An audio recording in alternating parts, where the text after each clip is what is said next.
آج دوسرے دن بھی دہلی سے آئے الیکشن کمیشن آف انڈیا کی ٹیم نے جموں کے کنونشن سینٹر میں جموں کے مختلف اضلاع کے ای آر اوز اور اے ای آر اوز کو ٹریننگ دینا جاری رکھا۔ الیکشن کمیشن آف انڈیا کے آئی ٹی ونگ کے اہلکار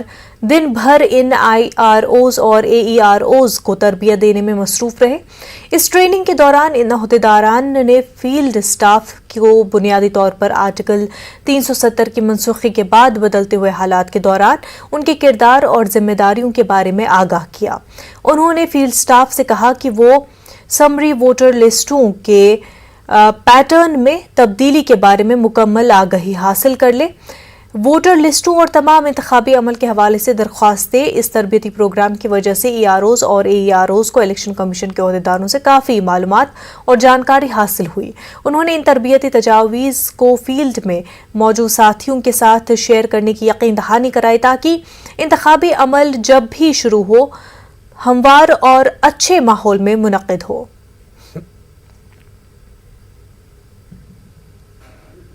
یہاں اپستھت جتنے بھی ای آر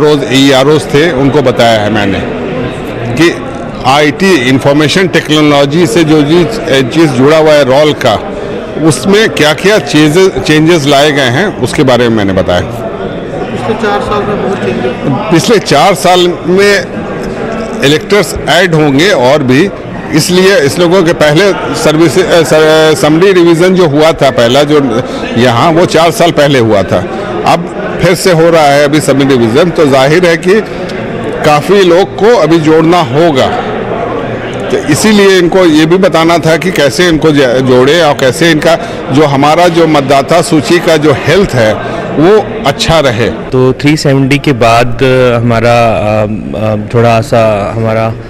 مینڈیٹ تھوڑا انکریز ہو رکھا ہے with regard to the election electoral rolls کے اپڈیشن میں ہمیں نئے الیکٹرز ایڈ ہو رہے ہیں، کچھ کی ڈیلیشنز بھی کی جا رہی ہے، ڈپلیکیٹ ڈیموگرافکلی سملر انٹریز کو وہاں کو ریموو کیا گیا ہے، اور اس کے ساتھ ساتھ اب اوور آل پروسیس یہی کہ کوئی بھی جو ایلیجیبل ووٹر ہے وہ اس پورے پروسیس سے باہر نہ رہے۔ کافی زیادہ بینیفٹ ہوگا کیونکہ پچھلے 3-4 سال سے جو ہے الیکٹورل رولز کی ریویژن جو ہے وہ ہوئی نہیں تھی، اب پروسیس جو ہے شروع ہو گیا ہے، تو اسی کے چلتے ان پروسیسز میں ہمیں کیا کیا نئی چیزیں کرنی ہیں اور کون کون سی ایسی چیزیں ہیں جو ہمیں اس میں نہیں کرنا ہے، اس کے بارے میں ہمیں جو ہے ٹرین کیا جا رہا ہے۔ جموں میں 2 دن گزارنے کے بعد ای سی آئی کی ٹیم اب شری نگر کے لیے روانہ ہوئی، اور شری نگر میں بھی 2 دن لگاتار یہ ہر ایک ڈسٹرکٹ جو وادی کشمیر کے جتنے بھی ڈسٹرکٹس ہیں وہاں کے جو ای آر اوز ہیں اور اے ای آر اوز ہیں ان کو یہ بریف کریں گے، ان کو ٹریننگ دیں گے، اور 370 آرٹیکل 370 ہٹنے کے بعد جتنے نئے قانون آئے ہیں، سینٹرل لاز یہاں پہ آئے ہیں، جو نئی اپلیکیشنز آئی ہیں، ووٹر لسٹ میں جو نئی امینڈمنٹس کرنی ہے، ایڈیشن اور ڈیلیشن کا جو پروسیس کرنا ہے اس کو کس طرح سے اپنانا ہے، یہ ساری چیزوں سے ان کو واقف کروائیں گے۔ اور جو ہمیں جو پتہ چلا ہے کہ الیکشن کمیشن کی ایک اور ٹیم بہت جلد جموں کشمیر کا دورہ کرے گی، اور نئی جو چیزیں ہیں اور جو باقی چیزوں پہ یہاں پہ ٹریننگ دی جائے گی۔ تو لگتا ہے کہ ای سی آئی اپنی جو الیکشن کمیشن آف انڈیا وہ بہت تیزی دکھا رہا ہے، اور ظاہر طور پر یہ اس لیے بھی ہو رہا ہے کیونکہ ایسی بھی چرچا ہے کہ جو اسمبلی الیکشنز ہیں وہ بہت جلد جموں کشمیر میں ہوں گے اور نئی سرکار یہاں پہ بننے والی ہے، لیکن یہ کب ہوگا اس پہ سب کی نظریں ٹکی رہیں گی۔ کیمرہ مین صاحبہ کے ساتھ میں سمیر بٹ، نیوز 18 جموں۔ مرکزی وزیر مملکت داخلہ نتیانند رائے نے جموں کشمیر سے متعلق راجیہ سبھا میں تحریری جانکاری دی، جس کے مطابق جموں کشمیر کا مناسب وقت پر ریاست کا درجہ بحال کیا جائے گا۔ جموں کشمیر کی حکومت نے مطالعہ کیا ہے کہ حد بندی کمیشن کی رپورٹ کے خلاف کوئی خاص احتجاج نہیں ہوا۔ یو ٹی میں الیکشن کرانے کا اختیار الیکشن کمیشن کے پاس ہے، تاہم مختلف سیاسی جماعتوں نے اس رپورٹ پر مختلف خیالات کا اظہار کیا ہے۔ راجیہ سبھا میں دی گئی تحریری جانکاری میں جموں اور کشمیر میں صحافیوں کی گرفتاری سے متعلق کہا گیا کہ ایک قانون نافذ کرنے والے ادارے کے طور پر پولیس کا فرض ہے کہ وہ کسی بھی شخص کے خلاف قانون کے تحت کارروائی کرے جو ملک کی سلامتی اور خود مختاری کو نقصان پہنچانے والی ایسی سرگرمیوں میں ملوث پایا جائے۔ انہوں نے کہا کہ جموں کشمیر حکومت کے مطابق رواں سال کے دوران میڈیا تنظیموں سے وابستہ 2 افراد کو پبلک سیفٹی ایکٹ کے تحت حراست میں لیا گیا ہے۔ وہیں جموں کشمیر میں امرناتھ یاترا کے دوران بادل پھٹنے سے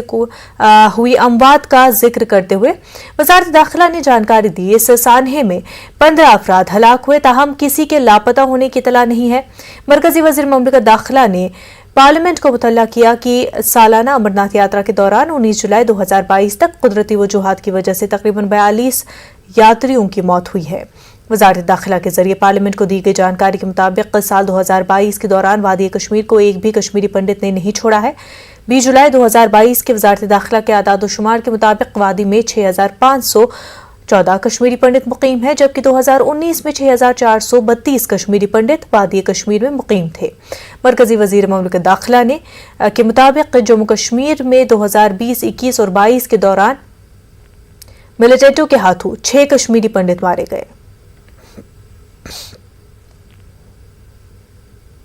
डिजिटल हफ्ता जारी है और इंतजामिया दावा कर रही है कि तमाम खिदमात ऑनलाइन दस्तयाब कर दी गई हैं, जबकि पासपोर्ट के लिए दरख्वास्त देने वालों को पासपोर्ट ऑफिस श्रीनगर के बाहर कतारों में खड़ा होना पड़ रहा है। वेटिंग रूम की सहूलियत दस्तयाब न होने की वजह से बूढ़े खवातीन और मर्दों को फुटपाथ पर इंतजार करते हुए बेपनाह मुश्किलात का सामना है। पेश है हमारे assistant news editor Parvez Bhatt की एक खास रिपोर्ट।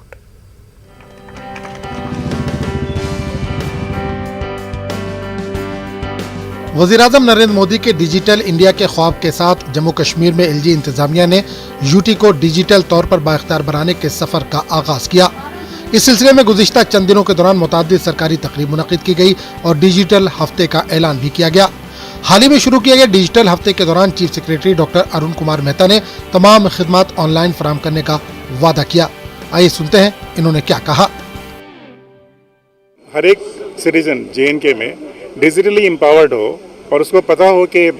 वो डिजिटल सर्विसेज जो अवेलेबल है आज के दिन में वो किस तरह से लेनी है। अभी भी लोग दफ्तर के चक्कर लगाना चाहते हैं, जबकि अब ज़रूरत नहीं रह गई है। आप नियरेस्ट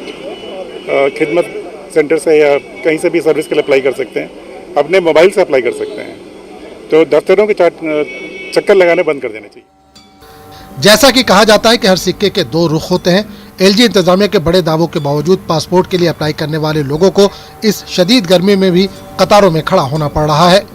कश्मीर का पासपोर्ट ऑफिस मसरूफ बुलेवार्ड रोड पर वाक़ है और जिन लोगों को ज़ाती तौर पर मुलाकात के लिए बुलाया जाता है, इन्हें फुटपाथ पर बैठकर मुश्किलात और जिल्लत का सामना करना पड़ता है। बूढ़े ख्वातीन हो या मर्द, तमाम पासपोर्ट ऑफिस आने वालों को बाहर इंतजार करना पड़ता है, क्योंकि अंदर कोई वेटिंग रूम की सहूलत नहीं रखी गई है। अगरचे पासपोर्ट ऑफिस के अंदर बड़ा लॉन है, लेकिन इन गरीब शहरियों को अपनी बारी के इंतजार में बाहर रोका जाता है। दूसरी रियासत के पासपोर्ट दफातर के वेटिंग रूम्स का मुआवजा करें तो कश्मीर में पासपोर्ट के दरख्वास्त दहिंदगान के साथ किया जाने वाला सलूक अफसोसनाक है। न्यूज़ 18 उर्दू ने ऐसे ही चंद दरख्वास्त गुजारों से बात की। लॉन की फैसिलिटी होनी चाहिए यहाँ पे, ताकि सारे अंदर बैठे आराम से, और यहाँ पे जो ट्रैफिक भी जाम हो रहा है तो बेहतर था कि आज डिजिटल वर्ल्ड है तो कुछ डिजिटाइज अगर हो जाए तो जो हम सारिफिन हैं तो उनका भी थोड़ा सा आसानी हो जाती है। प्रॉब्लम होते हैं यहाँ आने में, जाने में और वहाँ बैठने में। टाइम किस टाइम होगा उतना देर इंतज़ार करना पड़ता है, और ये डिजिटल होना चाहिए, बहुत आसानी होगी उस पर। खवातीन को आना पड़ता है, सबको, बूढ़े को आना पड़ता है, मुश्किलात होती है यहाँ आने जाने में और इधर बैठने में बहुत तकलीफ होता है। अड़न 10 बजे टाइम, अड़न 10 बजे टाइम, अड़न 12 बजे टाइम, यम आसान पे पन्निस टाइमस पे, मगर इन गई जाय इतन वैकेंसी गई जाय रचा शेलियाना थोड़ा बहुत बेंच वेंच या क्या चीज़ पार्किंग गस मकसद आसन कह कन जाय गस आसन। ये जाय यपर ट्रैफिक तूत खतरनाक, यह डल ये वन डल, यह पार्क बिलवा रोड, यह बिलवा रोडस पे यमो थोमुत, यह गलत हिसाब या तो गम डायरेक्ट त्रावन अंदर, नत अंदर त्रावन तेल क्या नबर कन थवान प्यारनाउन। न्यूज़ 18 उर्दू ने पासपोर्ट अफसर से बात की, जिसने कहा कि वो आउट ऑफ स्टेशन है और वापसी पर ही तबसरे के लिए दस्तयाब रहेंगे। यहाँ सवाल ये उठता है कि अगर डिजिटल वीक के तकारीब पर करोड़ों रुपए खर्च किए जा रहे हैं और इससे आम लोगों को कोई रिलीफ नहीं मिल रहा, तो फिर इसका क्या फायदा। एक ऐसे वक्त में जबकि डिजिटल वर्ल्ड का प्रचार चारों ओर से जोरों शोरों से किया जाता है, ताहम आज भी अगर हम यहाँ देखें, आज भी लोगों को अपने काम निपटाने के लिए घंटों लाइन में खड़ा रहना पड़ता है। यहाँ पे इस टाइम पासपोर्ट ऑफिस के बाहर हैं, यहाँ पे जो कश्मीर का पासपोर्ट ऑफिस है यहाँ डल गेट में, यहाँ पे आप देख सकते हैं विजुअल्स में कि किस तरह से मर्दो जन यहाँ पे कतारों में खड़े हैं, चाहे औरतों की बात करें या फिर मर्दों की बात करें। यहाँ पे सुबह से ही कड़कती धूप में यहाँ पे लोग आए हैं और अपनी जो बारी का है वो इंतजार कर रहे हैं। हालांकि ऑनलाइन सिस्टम इसमें इंट्रोड्यूस कराया गया था, जो अपॉइंटमेंट्स वगैरह है वो ऑनलाइन ही होती हैं अब, लेकिन ताहम आज भी इनको बाहर पासपोर्ट ऑफिस के वेट करना पड़ता है, क्योंकि अंदर वेटिंग रूम की फैसिलिटीज़ अवेलेबल ना होने की वजह से ज़्यादातर हमने देखा है कि जो ख़वातीन हैं या फिर बुज़ुर्ग लोग हैं उनको इसी बिलबोर्ड पे इस फुटपाथ पे बैठ के यहाँ पे अपनी बारी का इंतज़ार करना पड़ता है। ऐसे में सवाल ये उठता है कि अगर सरकार डिजिटल इंडिया की बात करे या डिजिटल वर्ल्ड की बात कर रही है तो आज भी लोगों को इस तरह से क्यों सफ़र करना पड़ता है। जहांगीर